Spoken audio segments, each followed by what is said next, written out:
بسم اللہ الرحمن الرحیم.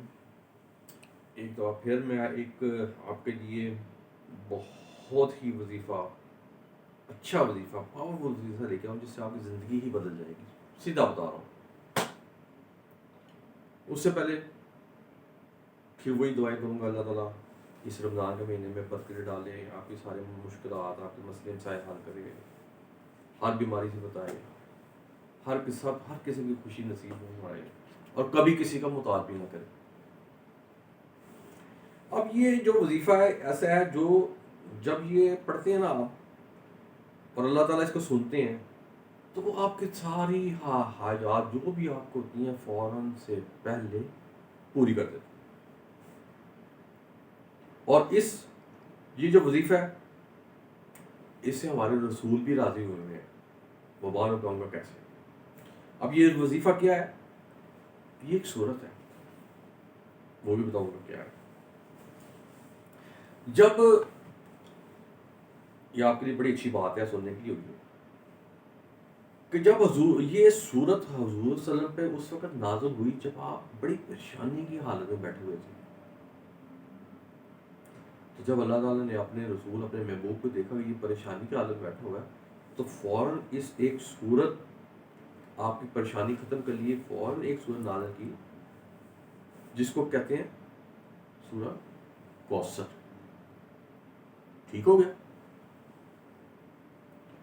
اس سے آپ کی جب یہ نازل ہوئی تو کیا ہوا؟ حضور صلی اللہ علیہ وسلم کی ساری پریشانی ختم ہو گئی.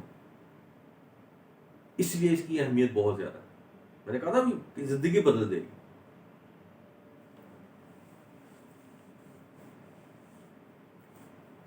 یہ صورت کوثر تھی اور اس پہ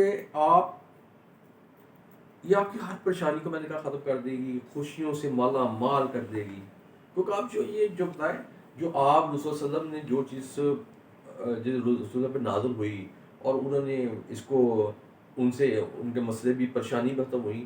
اگر آپ اس کو لوگ پڑھتے ہیں اپنی زندگی بدلنے کے لیے، اپنے مسئلے بدلنے کے لیے، تو یہ سنت بھی پوری کر رہے ہیں آپ. یہ سنت میں بھی آ جاتی ہے. جو چیز رسول نے پڑھی اور آگے پڑھی بتائی ان کے اوپر نازل ہوئی نا تو پھر آگے انہوں نے آگے فارورڈ کی نا، تو یہ سنت میں بھی پھر آ جاتی ہے. اور اس کی برکت بھی بہت زیادہ ہے.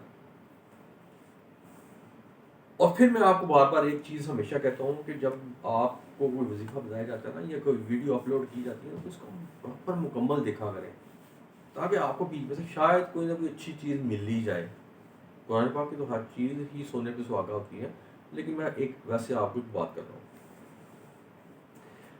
اچھا، اب یہ جو عمل ہے نا یہ کرنے سے پہلے صدقہ دینا بڑا لازمی ہے.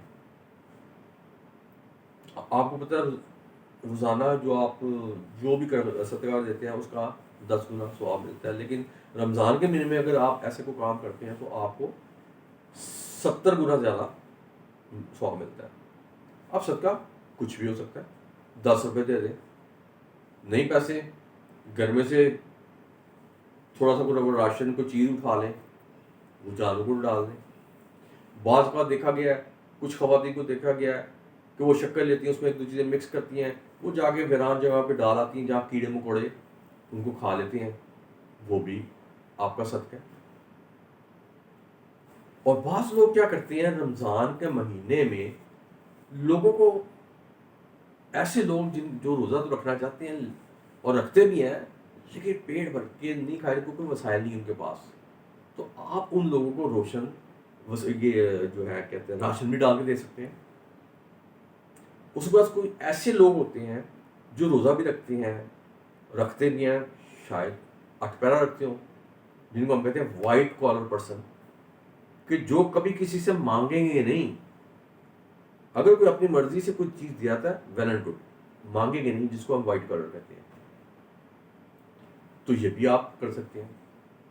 اس کے بعد آپ کسی کپڑے بھی دے سکتے ہیں کسی کو، اور جب تک وہ کپڑا پہنے گا اس وقت تک اس کا ثواب آپ کو ملتا رہے گا. تو صدقہ جاری ہے نا، آپ کو صدقہ اس کا ملتا رہے گا ثواب جب تک آپ اس کو دیتے رہیں گے.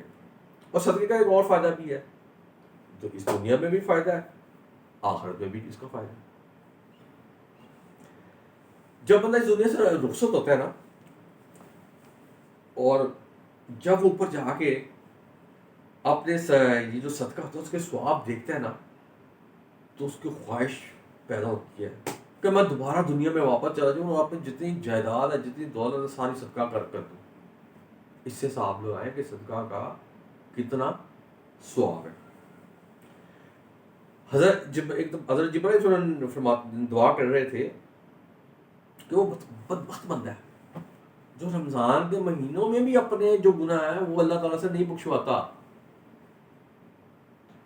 تو یہ دعا سن کے حضور صلی اللہ علیہ وسلم نے پتہ کیا کہا؟ آمین. اب یہاں سے سب آلہ لگائیں کہ رمضان کی کتنی اہمیت ہے. اللہ تعالیٰ فرماتے ہیں نا کہ روزہ میرے لیے ہے اور اس کا اجر بھی میں ہی دوں گا، کوئی اور یہ نہیں ہے کہ کسی کے کہنے پہ یا کسی کی سفارش پہ، نہ، یہ میرے لیے ہے اور اس کا میں نے ہی دینا ہے. اب میں آ جاتا ہوں، اس کو ختم کرتا ہوں.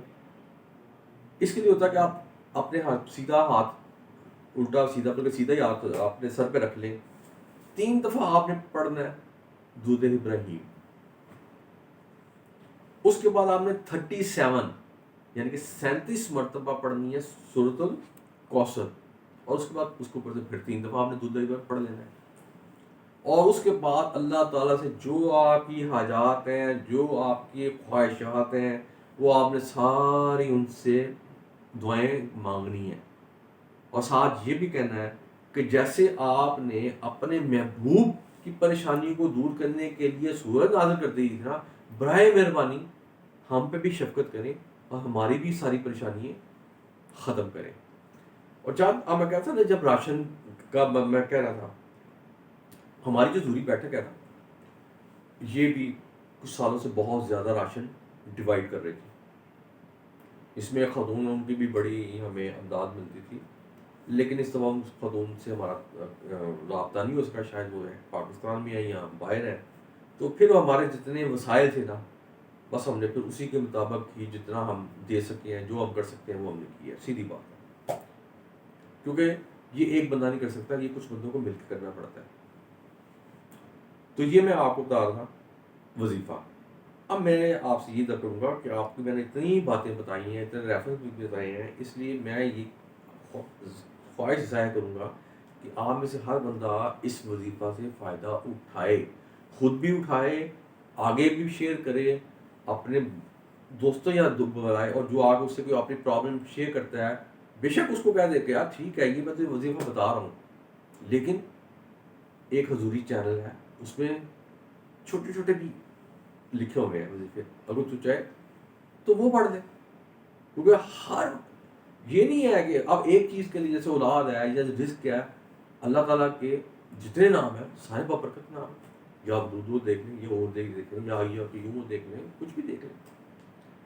تو اس کا مطلب یہ نہیں ہے کہ آپ میں نے یہ جو وظیفہ بتایا یہی پڑھیں. اگر اس کے اوپر میں نے 10 وظیفے اور بھی بتائے ہیں نا، تو آپ کوئی بھی پڑھ لیں گے، آپ کو ثواب اتنے ہونا ہے، آپ کے مسئلے ویسے ہی حل ہوتے ہیں. اصل بات آ جاتی ہے نیت پہ آپ کی. اگر آپ اس کو بالکل نیت سے پڑھتے ہیں کہ نہیں میں یہ پڑھوں گا میرا کام ہونا ہی ہونا ہے. تو میں نے ایک دفعہ مثال دی تھی نا کہ اگر اللہ تعالیٰ نے اللہ تعالیٰ کہتا ہے نا اولاد کو پہلے اللہ تعالیٰ نے فرمایا تھا جس کو میں چاہتا ہوں دیتا ہوں، جس کو چاہتا ہوں نہیں دیتا.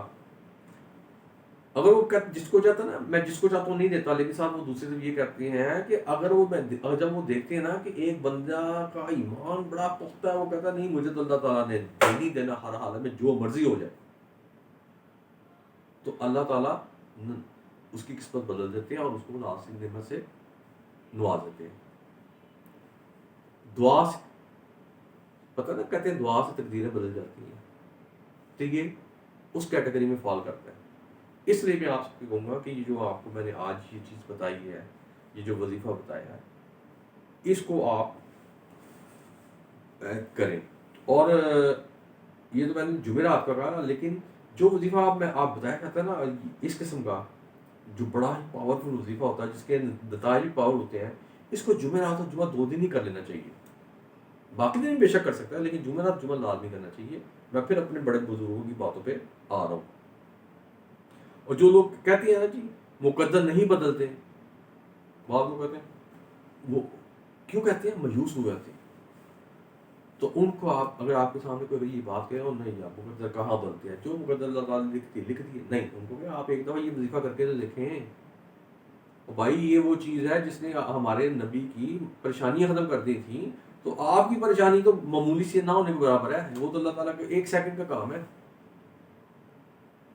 تو میرا خیال ہے کہ اب میں نے ساری باتیں آپ کو بتا دی ہیں، اور اب یہ میں اپنا یہ جو وظیفہ ہے یہ میں اپنا یہیں ختم کر رہا ہوں، کیونکہ اس سے آگے اور کوئی چیز نہیں اس میں انوالو، اس لیے میں چاہوں گا کہ یہ آپ پھر وہی کہوں گا، اگر آپ کو پسند آتا ہے شیئر بھی کریں، سبسکرائب بھی کرنا چاہیں تو کر دیں، کسی کو آگے بتانا چاہے اس کو بھی بتا دیں، جو آپ کا دل کرتا ہے کریں، لیکن اپنے لیے پلیز اس کو پڑھ لیں تاکہ آپ کو کوئی نہ کوئی اس کا فائدہ ضرور ہو۔ اب میں آپ سے اجازت چاہوں گا، اللہ حافظ۔